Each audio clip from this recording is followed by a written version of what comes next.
Makanya kan ngawur. Ada anggota dewan seenaknya ngomong, nggak ada manusia yang sempurna, termasuk Nabi Muhammad juga nggak sempurna. Pala lu bomenyan. Saya nggak fitnah, ada gak ngomong begitu? Ada gak? Nggak perlu saya sebutkan namanya, saudara. Buka aja YouTube kelihatan kok. Enaknya saudara. Dia bilang nggak ada manusia yang sempurna, maksudnya dia bela diri. Ini kan anggota DPR kan banyak korupsi, yang nggak apa-apalah, kan nggak sempurna. Nah terus dipakai ngomong lagi, pakai ditambahin saudara. Nabi Muhammad juga nggak sempurna, kurang ajar. Nggak boleh saudara. Nah kalau nggak ngerti agama, belajar, betul, betul. Nah kalau sudah salah ucap, tobat. Ini diperingati oleh ulama, malah dicela ulamanya. Kurang ajar saudara. Udah cukup segitu aja dah. Udah 15 menit. Satu kebahagiaan bagi saya pada kesempatan malam hari ini bisa duduk berdampingan dengan orang tua saya dan orang tua kita semua, yaitu Sayyidil Walid Al-Habib Zaid bin Muhsin Al-Attas hafidhahullahu ta'ala wa ra'ah. Satu kebahagiaan saya pada kesempatan malam hari ini bisa hadir kembali dalam acara Maulid Akbar yang setiap tahun selalu digelar oleh akhina Al-Fadil Al-Habib Muhsin bin Zaid Al-Attas, yang biasanya didampingi oleh kakanda beliau yaitu Habib Hamid Al-Attas yang saat ini sedang melaksanakan umrah. Sekali lagi satu kebahagiaan karena pada malam hari ini saya bisa berkumpul dengan keluarga besar Habib Muhsin bin Zaid Al-Attas, termasuk ibundanya yaitu Syarifah Fatmah binti Husul Al-Attas dan ibu mertuanya yaitu Syarifah Maryam binti Ahmadun Al-Attas, dan juga berkumpul dengan seluruh yaitu sanak keluarganya. Kita doakan mudah-mudahan seluruh keluarga besar Habib Zaid saudara senantiasa diberkahi oleh Allah Subhanahu wa taala, dipanjangkan umur dalam taat dan ibadah, dalam sehat wal afiat, dan semuanya diberikan kebahagiaan dari dunia hingga akhirat. Amin ya rabbal alamin. Dan satu duduk di hadapan kita di atas panggung ini yang saya tidak sebut sama sekali tidak mengurangi rasa hormat, takrim, ihtiram dari kita kepada mereka. Kita doakan agar segenap guru kita dari kalangan habaib, dari kalangan ulamanya, para kiainya, para tokohnya, senantiasa semoga diberikan perlindungan oleh Allah Subhanahu wa taala, dimudahkan segala urusannya, dibahagiakan dunia dan akhiratnya. Amin ya rabbal alamin. Ahibail kiram, saya bersyukur pada malam hari ini saya bisa hadir. Pertama-tama saya ingin menyampaikan permohonan maaf terlebih dahulu. Pada sepanjang hari ini ada 3 acara maulid yang mengundang saya, 3-tiganya saya tidak bisa hadir. Karena semalam dari kemarin saya betul-betul sangat lelah, hingga digelarnya acara maulid di Petamburan semalam selesai jam 1, kita baru bisa istirahat sekitar jam 2, tapi karena begitu lelah subuh kita sudah terkena demam. Nah kemudian ada sedikit vertigo, ini dunia kayak melayang, goyang semua ya ikhwan. Nah sebetulnya subuh itu sepatutnya saya hadir acara maulid di Masjid An-Nur tempat Kiai Haji Maulana Kamal Yusuf hafidhahullah ta'ala wa ra'ah. Nah, karena saya tidak bisa hadir, saya utus, saya punya menantu yaitu Al-Habib Hanif bin Abdurrahman Al-Attas. Saya pikir nggak apa-apa lah yang subuh saya nggak berangkat, mungkin nanti jam 7 pagi enakan saya bisa berangkat ke Poltangan. Nah, itu juga ada peringatan maulid yaitu di Habib Ali Al-Attas dan saudaranya Habib Ali Al-Attas.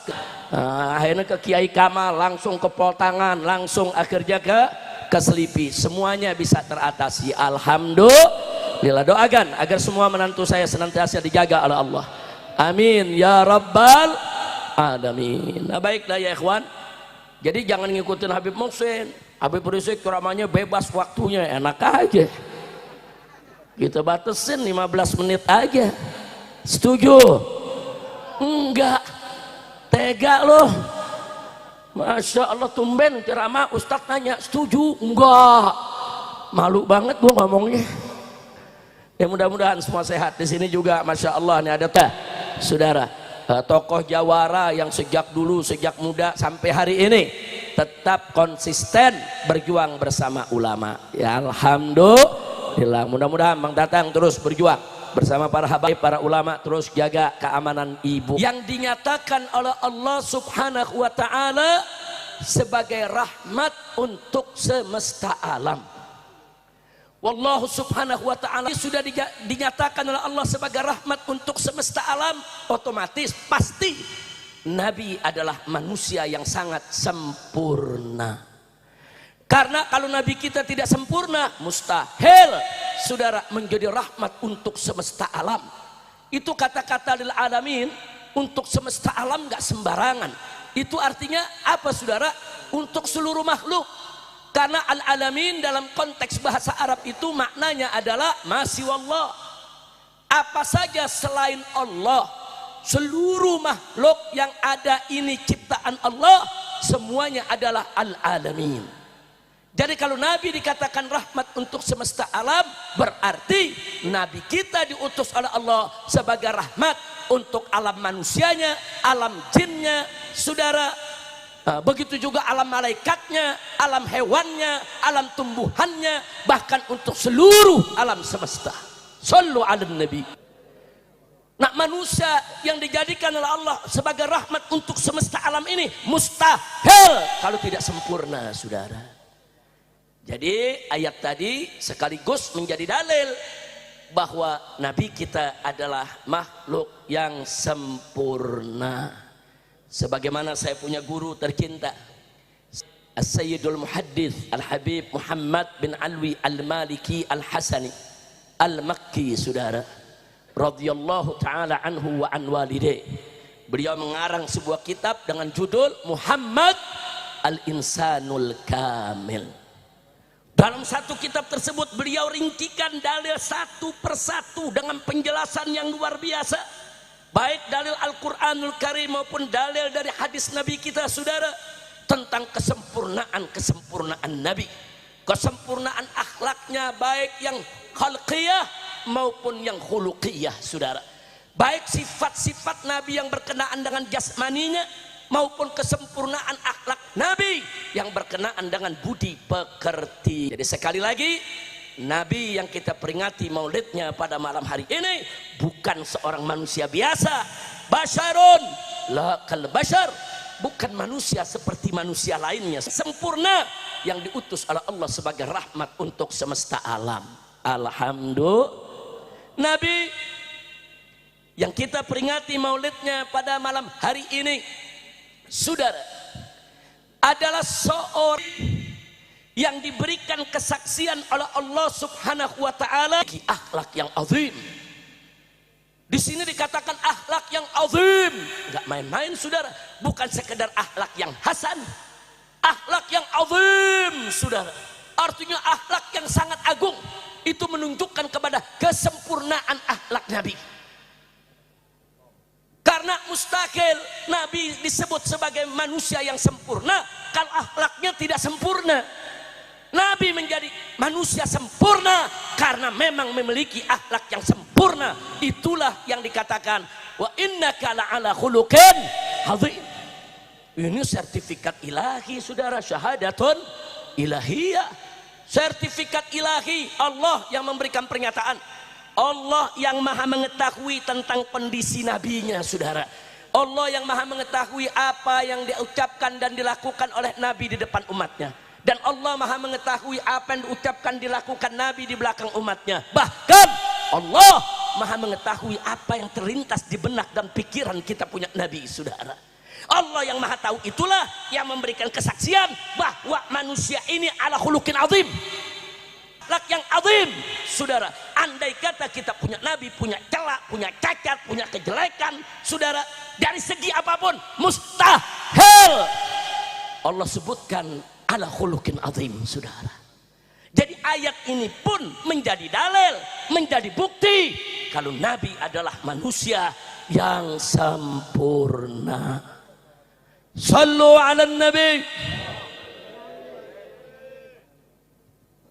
Nabi yang kita peringati maulidnya pada malam hari ini adalah seorang manusia yang kita diwajibkan oleh Allah untuk memberikan totalitas kepatuhan, atau dengan kata lain kita wajib taat secara mutlak. Kenapa saudara taat secara mutlak? Apa sih maksud taat secara mutlak?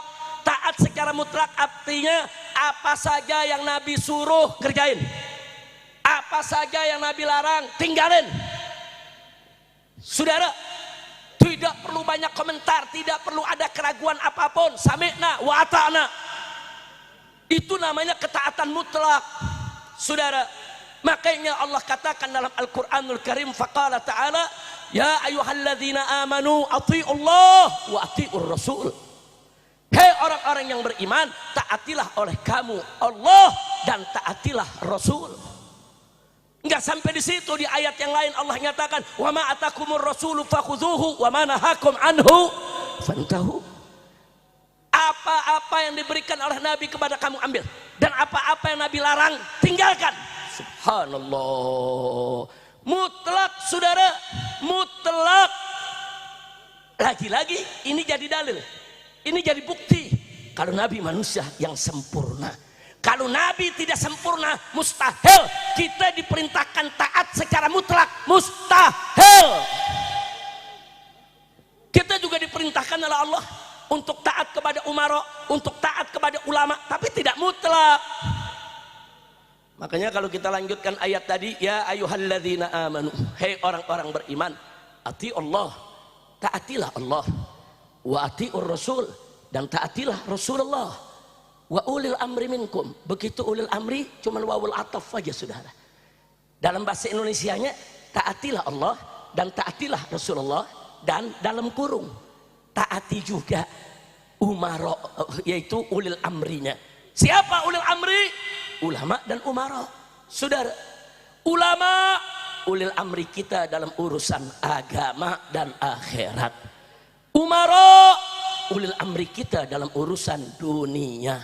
Dua-duanya wajib kita taati. Tapi ingat, taatnya tidak mutlak. Taatilah Allah dan taatilah Rasulullah, dan juga dalam kurung taatilah ulil amri. Ada syaratnya kalau mereka taat kepada Allah dan Rasulnya. Subhanallah. Kenapa taat kepada ulil amri? Kenapa taat kepada ulama? Kenapa taat kepada umara? Tidak mutlak saudara, karena umara dan ulama tidak maksum. Mereka bisa benar, bisa salah.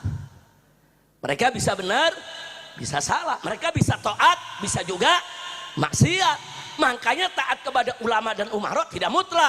Lihat dulu, kalau umara buat aturan sesuai dengan Al-Quran dan As-Sunnah, saudara, sesuai dengan aturan syariat, wajib untuk kita taati. Tapi kalau umara membuat aturan yang mencekik rakyat, merusak negara, bertentangan dengan Al-Quran dan As-Sunnah, haram untuk kita taati, saudara. Nah, ya makanya taat umara enggak mutlak. Begitu juga taat ulama enggak mutlak. Kalau ulama itu saleh, taqiyun, mukmin, taat kepada Allah dan Rasulnya, saudara, menuntun kita dengan ajaran-ajaran yang lurus sesuai ajaran Allah dan Rasulnya, wajib kita ikuti ulama. Tapi manakala ulama itu menyimpang, mengharamkan yang halal, menghalalkan yang haram, saudara, memutarbalikkan ayat dan hadis, saudara, memberikan ajaran-ajaran yang menyesatkan, haram untuk kita taati, saudara. Kira-kira jelas tidak? Nah, makanya kenapa taat kepada ulama, umara enggak mutlak? Karena mereka enggak maksum, bisa berbuat dosa. Tapi kenapa kalau kita taat kepada Rasul, saudara, kok mutlak? Karena Nabi maksum. Nabi, saudara, dijaga oleh Allah dari segala dosa. Nabi dijaga oleh Allah dari segala kesalahan. Sehingga yang Nabi ajarkan kepada kita mustahil salah. Jadi apa yang datang dari Allah dan Rasulnya mutlak benar, wajib untuk kita ikuti. Nah, ini menjadi dalil. Kalau begitu Nabi kita sempurna. Kalau Nabi nggak sempurna, mana mungkin saudara kita diminta taat secara mutlak? Nggak mungkin. Dengan adanya perintah Allah, kita wajib mengikuti Nabi. Apa yang disuruh kerjakan, apa yang dilarang tinggalkan, saudara, cukup menjadi bukti bahwa Nabi sempurna. Sallu ala Nabi. Kira-kira jelas gak? Nah, makanya kan ngawur. Ada anggota dewan seenaknya ngomong, nggak ada manusia yang sempurna, termasuk Nabi Muhammad juga nggak sempurna. Pala lu bomenyan. Saya nggak fitnah, ada gak yang ngomong begitu? Ada gak? Nggak perlu saya sebutkan namanya, saudara. Buka aja YouTube kelihatan kok. Enaknya saudara, dia bilang nggak ada manusia yang sempurna, maksudnya dia bela diri. Ini kan anggota DPR kan banyak korupsi, yang nggak apa-apalah, kan nggak sempurna. Nah, terus dipakai ngomong lagi, pakai ditambahin, saudara. Nabi Muhammad juga nggak sempurna, kurang ajar. Nggak boleh, saudara. Nah, kalau nggak ngerti agama, belajar, betul, betul. Nah, kalau sudah salah ucap, tobat. Ini diperingati oleh ulama, malah dicela ulamanya. Kurang ajar, saudara. Udah cukup segitu aja dah. Udah 15 menit. Saya perjanjian sama Habib Muksin 15 menit. Lanjut. Lanjut. Emang kalau suara udah masuk gigi 2 kayak orang nggak sakit. Kadang-kadang sakit udah meriang, ketemu mic baik. Apalagi dapat musuh kayak di Pemalang, sakit langsung baik. Masya Allah, nggak tahu tuh keajaiban dari mana. Alhamdulillah. Ya bukan, kalau ketemu musuh makin sakit kan gawat. Kita sakit ketemu musuh makin sakit, ya gawat. Musuh bisa girang, betul. Alhamdulillah, meriang, demam, ketemu musuh seger, seger. Alhamdulillah, hada min fadli rabbi liyabluwani aashkur am akfur. Baik, 3 fakta tadi yang saya sampaikan. Nabi sebagai rahmat untuk semesta alam. Nabi memiliki wa innaka la'ala khuluqin azim. Kemudian juga ketaatan kepada Nabi harus mutlak. Nah, itu saja tuh saudara, cukup dalil buat kita bahwa Sayyiduna Muhammad sempurna. Nah, baiklah ya ikhwan. Sampai situ, selanjutnya saya ingin sampaikan juga saudara, betapa kita punya Nabi yang begitu sempurna, yang pada malam hari ini kita peringati hari kelahirannya. Cintanya kepada umatnya juga luar biasa. Nah, ini yang mesti kita tahu. Nabi sangat cinta kepada umat. Suatu malam saudara, di waktu tahajud, Nabi pernah membaca setelah sholat tahajud surat Al-Ma'idah. Surat Al-Ma'idah, saudara, ada 120 ayat. Sampailah Nabi ke ayat 118. Beliau baca ayat tersebut, saudara.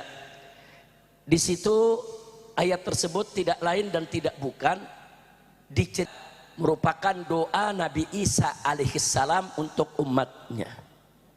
Jadi tatkala umat Nabi Isa ini membangkang, khianat, mencaci maki nabinya, menghinakan, melecehkan, bahkan membunuhnya saudara. Akhirnya Nabi Isa menyampaikan munajatnya kepada Allah. Bunyi ayat tersebut, in tu'adzibhum fa innahum ibaduk wa in takfir lahum fa innaka antal azizul hakim. Artinya in tu'adzibhum, ya Allah, kalau kau mu'adzab, mau siksa mereka, binasakan itu mereka, fa innahum ibaduk, Mereka itu adalah hamba-hambamu. Artinya Allah punya hak. Hambanya sendiri mau diapain ke sama Allah? Itu hamba ciptaan Allah, saudara. Mau diazab ke saudara? Selanjutnya Nabi Isa mengatakan wa in takfir lahum, dan kalau kau mau mengampuni mereka, ya Allah, fa innaka antal azizul hakim, sesungguhnya engkau maha mulia, maha perkasa, lagi maha bijaksana. Nabi berhenti di ayat ini meneteskan air mata, saudara. Ar-Rasul alaihi salatu wassalam yaqif ala hadhil ayah wa yabki. Nangis, saudara. Kenapa Nabi nangis? Karena ayat itu, saudara, menginformasikan, mengisyaratkan bahwa Nabi Isa sudah lepas tangan dari umatnya. Terserah Allah dah mau diapain aja. Terserah Allah. Mau diseksa, mau diampuni, terserah Allah. Nabi nangis, saudara. Kenapa? Nabi Isa dikenal yaitu min ulil azmi, saudara, minar rusul. Nabi Isa ini termasuk ulul azmi, termasuk salah satu nabi yang punya kesabaran luar biasa. Nabi Isa alaihissalam yang punya kesabaran begitu luar biasa, melihat tingkah laku perilaku daripada umatnya sendiri, lepas tangan, terserah ya Rob. Nabi khawatir kalau nanti umatnya begitu juga, saudara. Karena saat itu Nabi sendiri merasakan di kota Mekah bagaimana orang-orang kafir Quraisy nantang Nabi. Muhammad, kalau kau benar, ini semua yang kau sampaikan ada ayat dari Allah, turun azab kepada kami, turunkan petir kepada kami, ditantang. Saudara, Nabi nangis. Nabi nggak mau umatnya, saudara, mengalami seperti umat-umat para nabi terdahulu, saudara. Umat Nabi terdahulu kita lihat bagaimana umat Nabi Nuh alaihissalam, umatnya dihantam dengan air bah, habis, saudara, kecuali yang beriman yang mengikuti Nabi Nuh. Kemudian kita lihat, saudara, bagaimana umat Nabi Lut, saudara, dihancurkan itu umatnya akibat perbuatan LGBT, sodomi, hancurkan dengan hujan-hujan batu, saudara. Dahsyat umat-umat terdahulu, saudara, luar biasa, mendapatkan adab langsung dari Allah subhanahu wa ta'ala. Dan Nabi nggak mau kalau umatnya mendapatkan itu, saudara, walaupun itu yang menentang orang-orang kafir. Lalu malam itu, saudara, Nabi meneteskan air mata, mengangkatkan tangan, bermunajat kepada Allah, ya Rabb, ummati, ummati, ya Allah, umatku, ya Allah, umatku. Nabi mengisyaratkan kepada Allah agar umatnya jangan digituin, agar umatnya diberi kesempatan selalu untuk bertaubat. Sebesar apapun dosa mereka, beri kesempatan, jangan sampai umatnya dibinasakan semua. Nangis. Nah, dalam munajatnya tersebut Nabi ulangi itu ayat tadi, in tu'adzibhum fa innahum ibaduk wa in takfir lahum fa innaka antal azizul hakim. Nabi berhenti, Nabi nangis, diulangi lagi, saudara.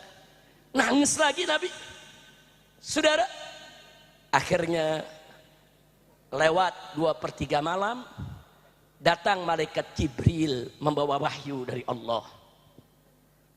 Datang malaikat Jibril alaihissalam menemui kita punya Nabi Sayyiduna Muhammad sallallahu alaihi wasallam. Apa kata malaikat Jibril? Absyir ya Muhammad, terimalah kabar gembira wahai Muhammad. Disampaikan apa, saudara, ayat yang diturunkan? Jibril menyampaikan bahwa Allah subhanahu wa ta'ala berfirman, maka Allahu liyu'adzibahum wa anta fihim.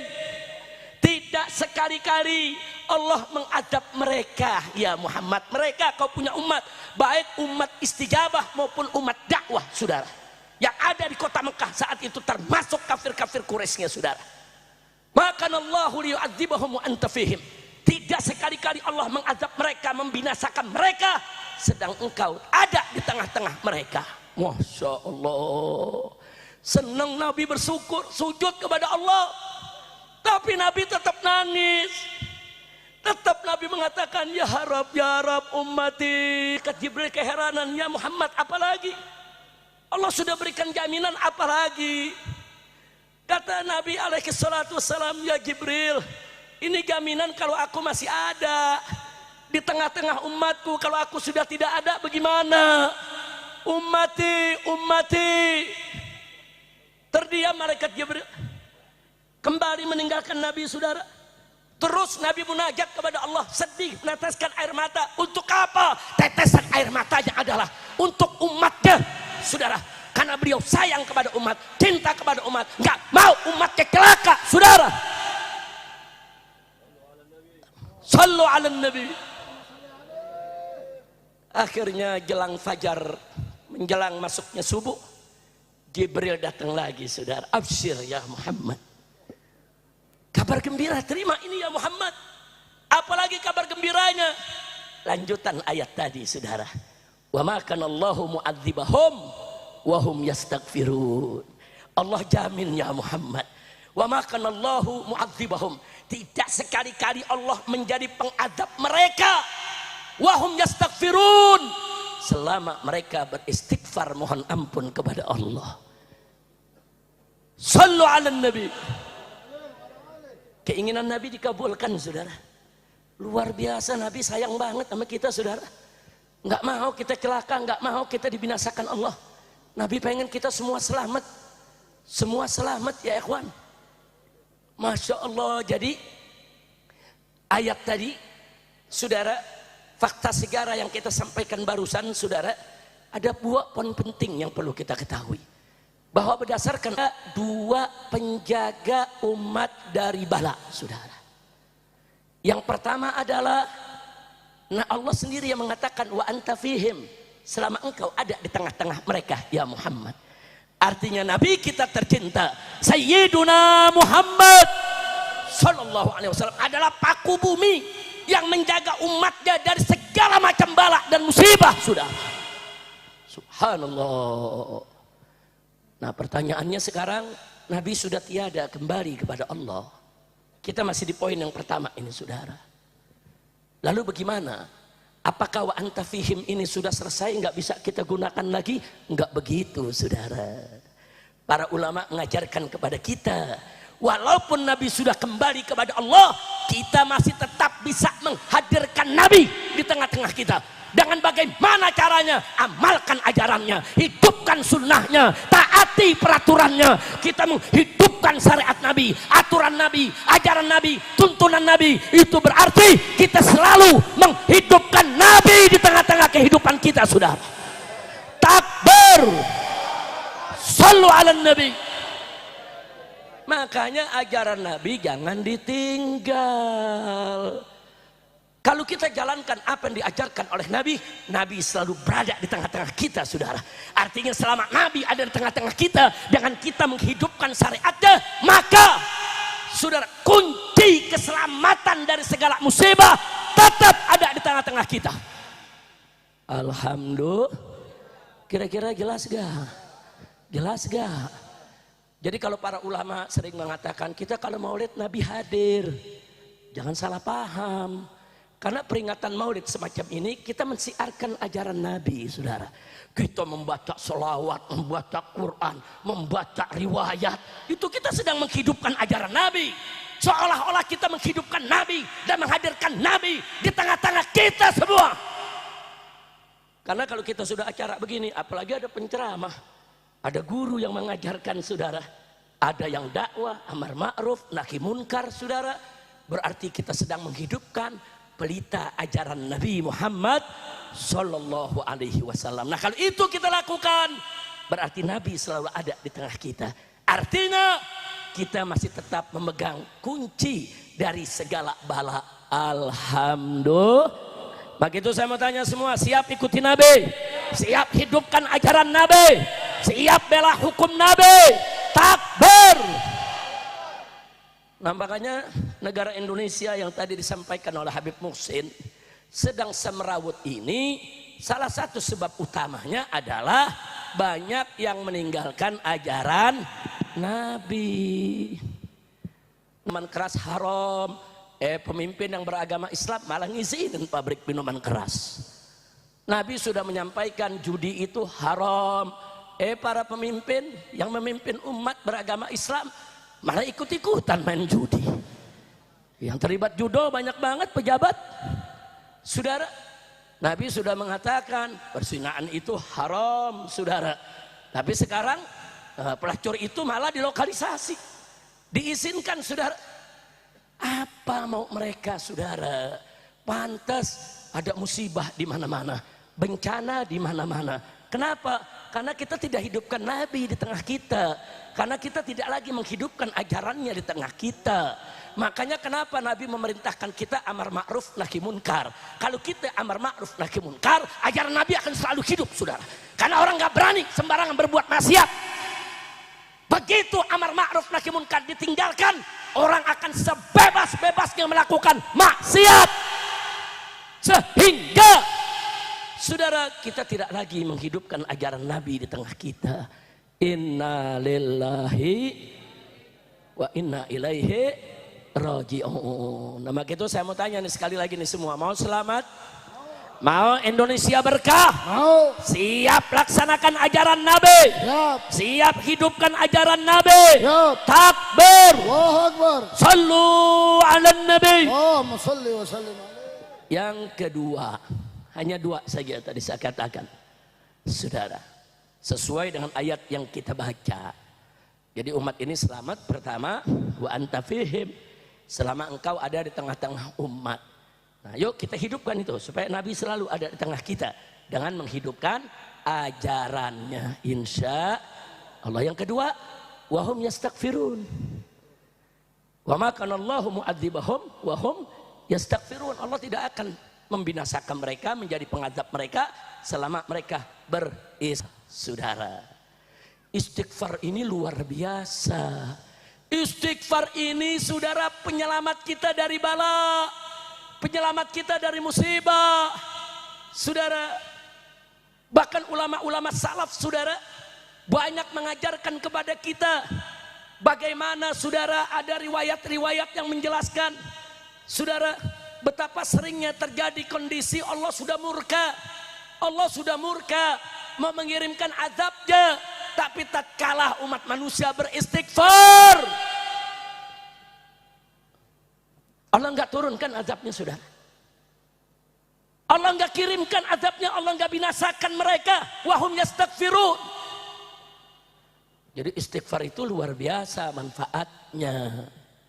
Makanya Nabi ngajarin umat, saudara, dalam hadis Sahih Bukhari, Nabi pernah mengatakan, atau kama qala Nabi sallallahu alaihi wasallam, inni la yughanu ala qalbi wa inni la astaghfirullah fi kulli yaumin 70 marrah.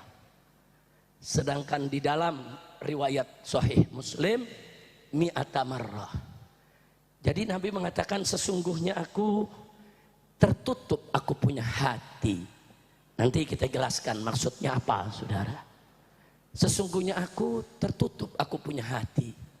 Dan aku beristighfar kepada Allah dalam sehari 70 kali. Itu riwayat Bukhari, saudara. Kalau dalam riwayat Sahih Muslim, mi'ata marrah, 100 kali. Saudara,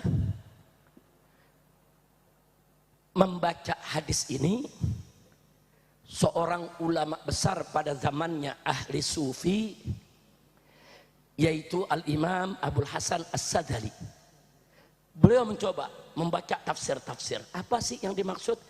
Ini la yughanu ala qalbi. Banyak tafsir, aneka ragam tafsir, macam-macam mencoba menafsirkannya, saudara. Tapi menarik, Al-Imam Abul Hasan Asy-Syadzali radhiyallahu ta'ala anhu bercerita, saudara, sebagaimana diceritakan, saudara, oleh murid-muridnya, oleh pengikutnya, termasuk diceritakan oleh yaitu Ibn Athaillah As-Sakandari dalam kitabnya Tajul Arus, saudara. Imam Abul Hasan bercerita, suatu ketika aku bingung mengartikan ini la yughanu ala qalbi. Apa maksudnya? Kok Nabi mengatakan sesungguhnya tertutup aku punya hati? Kenapa dikatakan tertutup? Apa maksudnya hati Nabi tertutup? Nah, akhirnya, saudara, Allah izinkan, Allah takdirkan Al-Imam Abul Hasan Az-Sadali mimpi bertemu Rasulullah Sallallahu alaihi wasallam. Dalam mimpi itu yang ditanya. Beliau nggak nanya yang lain-lain. Ya Rasulullah, apa maksud ucapanmu? Inilah yughanu ala qalbi. Apa ya Rasulullah? Nabi dengan senyum menjawab. Kata apa kata Nabi dalam Abul Hasan Az-Zadali?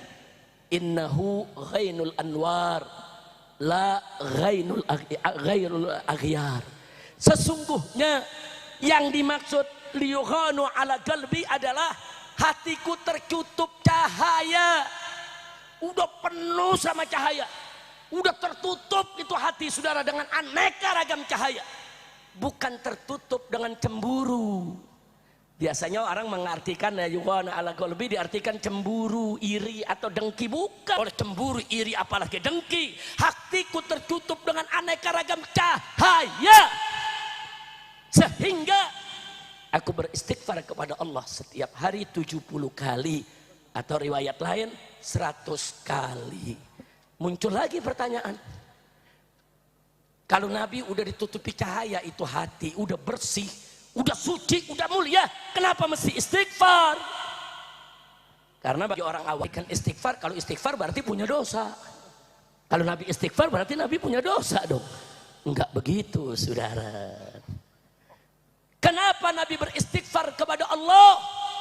Saudara, pertama sebagai tasri'un li ummati, sebagai penetapan syariat buat umatnya. Maksudnya penetapan syariat, istighfar ini dianjurkan. Bahkan seorang nabi pun sekalipun suci, mulia, tanpa dosa tetap wajib istighfar.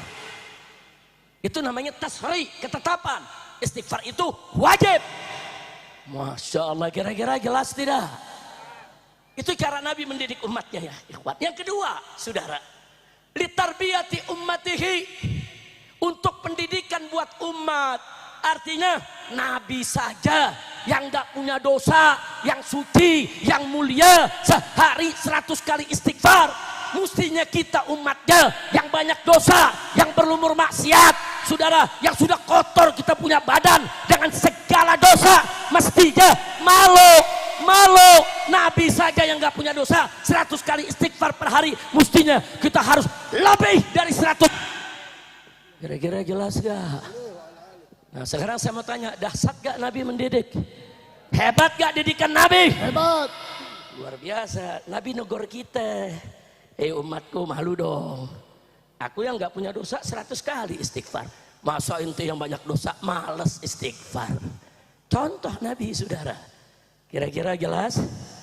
Tuh yang kedua. Yang ketiga saudara, berkaitan dengan cerita tadi, Nabi ingin lebih mantapkan kepada umatnya, istighfar ini kunci saudara, penyelamat dari segala bala.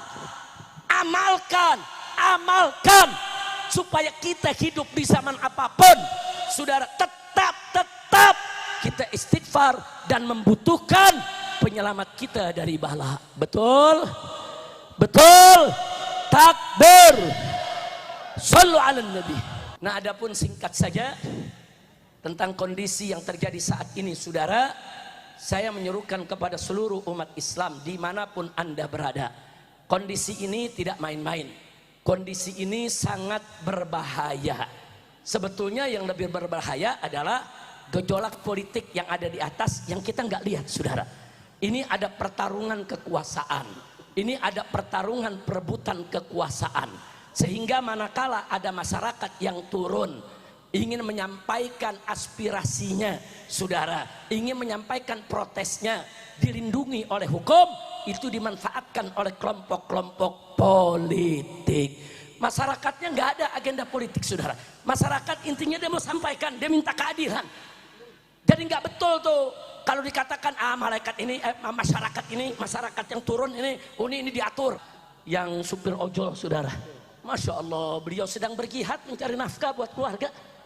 Wah, beliau sedang nganter pesanan, bukan lagi demo saudara, bukan lagi demo, nganter makanan, lagi nyebrang ditubruk saudara. Nah, mudah-mudahan Affan dan lain-lain yang meninggal dunia Allah berikan rahmat, diampuni oleh Allah segala dosanya, diterima segala amal ibadahnya, dimasukkan oleh Allah ke dalam surganya. Nah gitu saya tanya, mahasiswa, masyarakat, ojol dan lain sebagainya, perjuangannya murni tidak? Murni. Murni tidak? Murni. Murni tidak? Murni. Yang tidak murni itu perusuh, betul? Betul. Penunggang, betul? Betul. Orang politik yang ingin manfaatkan, betul? Betul. Kurang ajar tidak? Kurang ajar. Nah, jadi kalau bertanya Habib, kira-kira siapa? Kita di sini saudara, kalau menganalisa, saudara banyak kemungkinan. Ini begitu rame, saudara. Kalau nanti chaos, saudara, negara ini onar di mana-mana, saudara. Kan presiden kan bisa dilengserkan, saudara. Bisa jadi yang bikin ribut, yang kebelet pengen jadi presiden. Siapa yang kebelet? Ya lu artiin aja sendiri. Ya kebelet banyak, betul. Yang pengen jadi presiden banyak, betul. Betul. Nah, yang kebelet ada yang punya kekuatan, ada yang nggak punya kekuatan. Yang kebelet punya kekuatan duit atau kekuatan massa, nah mereka yang ingin goyang negeri ini. Akhirnya rakyat dikorbankan. Kurang ajar tidak? Kurang ajar. Kurang ajar tidak? Kurang ajar. Maka itu kepada para elit politik saya pesan, Anda mau berebut kekuasaan urusan kalian. Kalian mau berebut kuasa, berebut politik, urusan kalian. Tapi jangan lupa, kita punya konstitusi, kita punya undang-undang dasar, kita punya aturan. Berebutlah kekuasaan sesuai konstitusi yang ada, betul? Jangan dengan cara-cara licik, cara-cara jahat, apalagi dengan cara-cara mengorbankan rakyat yang tidak berdosa, betul? Jadi begitu saya mau tanya, kalau ada elit politik yang ke depan tetap saudara ingin mengorbankan rakyat, biarkan atau lawan? Lawan. Biarkan atau lawan? Lawan. Kalau cara-cara kotor begini terus mereka mainkan, saya akan umumkan kepada umat saudara. Kelompok mana, siapa namanya, apa data buktinya saudara. Saya akan ajak umat, rame-rame kita turun, kita singkirkan mereka dari negeri ini semua saudara. Allahu Akbar. Takbir. Siap tidak berjuang? Siap. Siap tidak berjuang? Siap. Takbir. Allahu Akbar. Dan Masya Allahnya saudara, ini ribut setiap bulan September. Saya masih ingat tahun lalu saya ceramah di sini nih. Sebelum saya berangkat umroh, saya ceramah di sini, saya titip-titip. Saya katakan, ingat ya, hati-hati ya. Bulan September ini akan ada gerakan besar mau menggagalkan pelantikan presiden. Tolong kalau ada perusuh-perusuh masuk Jakarta, kampung kita, sikat. Jangan biarkan, ingat tidak? Ingat. Saya sampaikan, saya titip kepada Anda semua, saya mau berangkat umroh. Nah, waktu itu Bang Tatang juga ada, semuanya di sini. Jawara kita titipkan semua saudara. Jaga Jakarta, jaga kampung kita. Ini September yang tahun lalu bisa terjadi kerusuhan, keributan, tujuannya menggagalkan daripada pelantikan presiden saudara. Alhamdulillah di bulan September semua terkendali, umat semua waspada. Lagi-lagi sekarang ribut saudara, masuk bulan September di akhir Agustus, hati-hati nih, September bisa lebih besar lagi nih saudara. Ini September nih bulannya PKI saudara. Mereka ingin bangkit lagi, mereka ingin bernostalgia dengan pemberontakan mereka dulu yang berhasil membunuh 7 pahlawan revolusi. Sebagian besarnya adalah jenderal saudara. Dipikir sekarang ini saudara, setelah umat dicekoki PKI sudah tidak ada, PKI sudah tidak ada, PKI sudah tidak ada, umat dininabobokan saudara, supaya umat lalai, tidak waspada.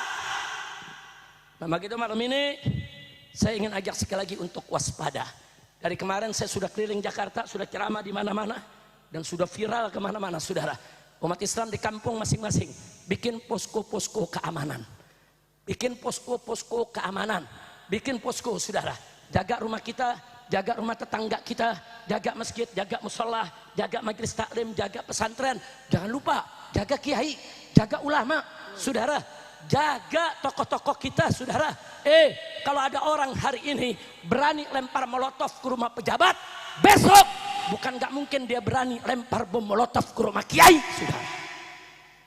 Sudah terbukti kok, saudara, di Jawa Tengah berapa banyak pengajian-pengajian habaib dan kiai-kiai yang dibubarkan oleh kelompok-kelompok laskar setan. Betul? Betul. Betul? Betul. Siapa yang berani membubarkan majelis-majelis taklim kalau bukan Neo PKI? Nah begitu saya ingatkan sekarang saudara ya, ini nggak main-main.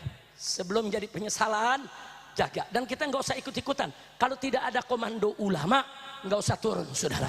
Turun baru kalau ada komando ulama. Setuju tidak? Setuju. Setuju tidak? Setuju. Siap ikut komando ulama? Siap. Siap komando habaib? Siap. Takbir. Allahu Akbar. Sallu ala nabi. Allahumma salli. Apalagi kalau mulai ada perusuh masuk, nyerbu nyergap rumah kiai atau majelis taklim atau masjid, habisi saudara. Jangan dikasih hati. Jangan. PKI mau masuk kampung kita, membakar rumah kita, rumah kiai kita, rumah toko kita, eksekusi. Berani tidak? Berani. Takbir. Allahu Akbar. Nah, begitu juga Bang Tatang, pesankan kepada seluruh jawara yang ada di Jakarta dan sekitarnya. Kemarin saya sudah ketemu itu Bang Darmin yang dari Bekasi, saudara. Tolong, semuanya saya minta waspada. Kira-kira bisa waspada tidak? Bisa. Bisa tidak? Bisa. Ya kesian rakyat saudara. Rakyat sudah susah, rakyat sudah menderita. Mereka ingin menyampaikan yaitu daripada aspirasinya. Mestinya polisi nggak boleh begitu. Anggota DPR nggak boleh lari. Buka aja pintu DPR, minta perwakilan-perwakilan. Mana perwakilan emak-emak, mana perwakilan mahasiswa, mana perwakilan dari jurnalis wartawannya, mana perwakilan dari ojolnya. Ajak, musyawarah. Buktinya kemarin siang saudara, begitu salah satu wakil DPR buka pintu, kemudian utusan-utusan semua masuk, tenang, nggak ada masalah. Nggak ada ribut-ribut saudara. Cuman sayang yang terima wakil DPR, ketuanya lari. Wakil ketua yang nerima, oh patut kita aspirasi, kita hargai saudara, dia terima, dia ngaku salah, dia janji untuk evaluasi, untuk menyerap semua aspirasi. Coba dari hari pertama begitu, betul? Betul? Betul. Ini dia kadang-kadang polisinya lebay. Polisinya Baik. lebay. Oh dong jawab, Habib itu kan oknum. Oknum dari mana kalau udah banyak yang begitu? Lapor kambing, hilang kebo. Ini fakta saudara. Nah maka itu sekarang saya tanya semua, siap bersatu? Siap. Siap jaga ketenangan? Siap. Siap jaga perdamaian? Siap. Dan saya sudah sampaikan, terakhir saudara sebagai penutup, saya sudah sampaikan ke Presiden Prabowo saudara, baik lewat mimbar maupun lewat jalur khusus maupun melalui para menterinya saudara, dari setahun yang lalu, Pak Prabowo, kalau nanti Anda dilantik, negeri ini mau aman, Bapak mau berkah, saya minta dengan hormat, Jokowi dan kroni-kroninya jangan dipakai lagi dalam pemerintahan. Betul. Betul? Betul. Saya sebutkan satu persatu nama-namanya saudara. Begitu di kabinet yang saya sebutin masuk semua. Astagfirullahaladzim, gimana Kiai Kamang? Yang kita sebutin 5 kayak gitu yang nggak masuk begitu, enggak semuanya masuk. Nah sekarang mereka nanya lagi, minta pendapat lagi, sama jawaban saya. Nah kalau sekarang Anda mau selamat, mumpung nasi belum jadi bubur, mumpung masih ada kesempatan menyelamatkan negara, menyelamatkan rakyat, saya minta segera reshuffle kabinet pemerintahan yang ada. Seluruh menteri-menteri, pejabat-pejabat yang pro Jokowi singkirkan. Takbir. Allahu Akbar. Setuju tidak? Setuju. Setuju tidak? Setuju. Takbir. Allahu Akbar. Sallu ala nabi. Allahumma salli. Saya sebutin lagi satu-satu sudah. Ada 17 menteri, saudara. Ini orang-orang Jokowi ini yang masuk dalam kabinet Prabowo. Saya sebutin. Oh ini ada sekian puluh orang yang jadi komisaris-komisaris di BUMN, di BUMD. Ada urusan apa? Saudara, bagi-bagi jabatan untuk mereka yang mereka nggak pernah ngurus negara. Akhirnya BUMN bangkrut, BUMD bangkrut, rakyat bangkrut, kurang ajar. Udah gitu Menteri Keuangan, do otaknya pajak melulu. Dikit-dikit pajak, dikit-dikit pajak, dikit-dikit pajak. Saudara, jadi kerjanya kayak preman tukang palak. Kalau preman tukang palak, nah kalau menteri tukang palak kan kebangetan. Betul? Yang begini-begini ganti.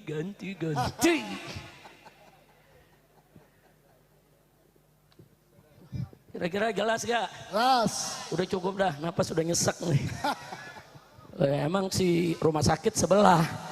Tapi lu jangan sumpahin gue masuk rumah sakit. Walafiat. Disembuhkan dari segala penyakit. Amin. Diselamatkan dari segala mara bahaya. Amin. Begitu juga semua habaib. Amin. Semua kiai Amin. yang senantiasa membimbing kita. Amin.